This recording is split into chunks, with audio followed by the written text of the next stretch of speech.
నమస్తే. ఏ రాజకీయ పార్టీలోనైనా అధినాయకత్వం మాట అంటే వేదవాక్కుగా భావిస్తారు. ముఖ్యంగా ప్రాంతీయ పార్టీలలో పార్టీ లైన్ దాటి మాట్లాడేందుకు నేతలు సాహసించరు. కానీ వైఎస్ఆర్సీపీకి చెందిన ఒక కీలక ఎమ్మెల్సీ మాత్రం పార్టీ అధిష్టానం తీరుకు పూర్తి భిన్నంగా వ్యవహరిస్తుండటం ఇప్పుడు ఏపీ రాజకీయాల్లో తీవ్ర చర్చనీయాంశంగా మారింది. రాజధాని ప్రాంతానికి చెందిన గుంటూరు జిల్లా వైఎస్ఆర్సీపీ ఎమ్మెల్సీ చంద్రగిరి యేసురత్నం సొంత పార్టీ విధానాలకు వ్యతిరేకంగా కూటమి ప్రభుత్వ నేతలకు అనుకూలంగా గలం విప్పుతున్నారనే ప్రచారం జోరందుకుంది. ఈ వినూత్న పొలిటికల్ ట్విస్ట్ మరియు ఎమ్మెల్సీ యేసురత్నం వైఖరి వెనుక ఉన్న పూర్తి వివరాలను ఈ వీడియోలో చూద్దాం.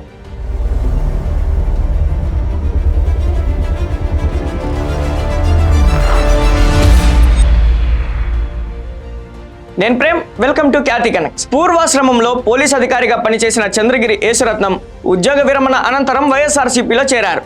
2019 ఎన్నికల్లో గుంటూరు పశ్చిమ నియోజకవర్గం నుండి పోటీ చేసి ఓటమి పాలైనప్పటికీ వైఎస్ జగన్మోహన్ రెడ్డి ఆయనకు గుంటూరు మిర్చి యార్డ్ చైర్మన్గా 2 సార్లు అవకాశం కల్పించారు.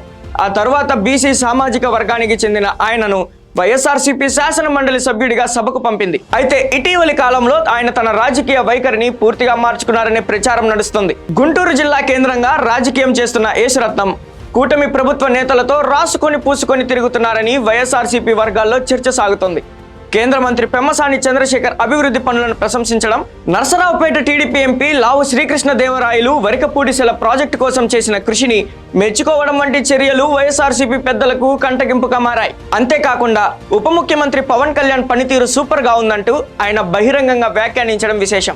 మరోవైపు గుంటూరు కార్పొరేషన్లో వైఎస్ఆర్సీపీ మేయర్ పదవి నుండి దించేసి కూటమి నేతలు పీఠాన్ని దక్కించుకున్న సమయంలో కూడా ఎమ్మెల్సీ యేసురత్నం ప్రవర్తన సొంత పార్టీలో తీవ్ర చర్చకు దారితీసింది.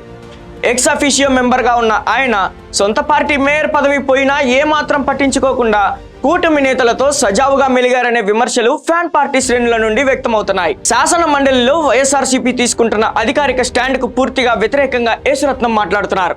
టీడీపీ నేత చంద్రయ్య కుమారుడికి ప్రభుత్వ ఉద్యోగం ఇవ్వడాన్ని వైఎస్ఆర్సీపీ తప్పుపడితే ఆ నిర్ణయం సబబేనని ఆయన సమర్థించారు. అలాగే తాజాగా జగన్ శ్రీకాకుళం పర్యటనలో మహిళా ఎస్ఐ పట్ల వైఎస్ఆర్సీపీ నేతల ప్రవర్తనను టీడీపీ విమర్శించిన తరుణంలో మాజీ పోలీస్ అధికారిగా తాను విధి నిర్వహణలో ఉన్న ఎస్ఐకే మద్దతు ఇస్తున్నానని ప్రకటించి వైఎస్ఆర్సీపీ శ్రేణులకు పెద్ద షాక్ ఇచ్చారు. ఇక వైఎస్ఆర్సీపీ అధినాయకత్వ వైఖరికి రివర్స్ గేర్ లో వెళ్తున్న ఎమ్మెల్సీ యేసురత్నం తన పదవీ కాలం ఇంకా 1.5 ఏళ్ల ఉండటంతో మున్ముందు ఎలా వ్యవహరిస్తారనేది, ఆయన కూటమి వైపు అడుగులు వేస్తున్నారా లేదా అనేది ఏపీ రాజకీయాల్లో ఆసక్తికరమైన ప్రశ్నగా మారింది. మరి వైఎస్ఆర్సీపీ ఎమ్మెల్సీ చంద్రగిరి యేసురత్నం కూటమి నేతలను ప్రశంసించడం మరియు సొంత పార్టీకి విరుద్ధంగా మాట్లాడటంపై మీ అభిప్రాయం ఏంటో కామెంట్ సెక్షన్ లో మెన్షన్ చేయండి.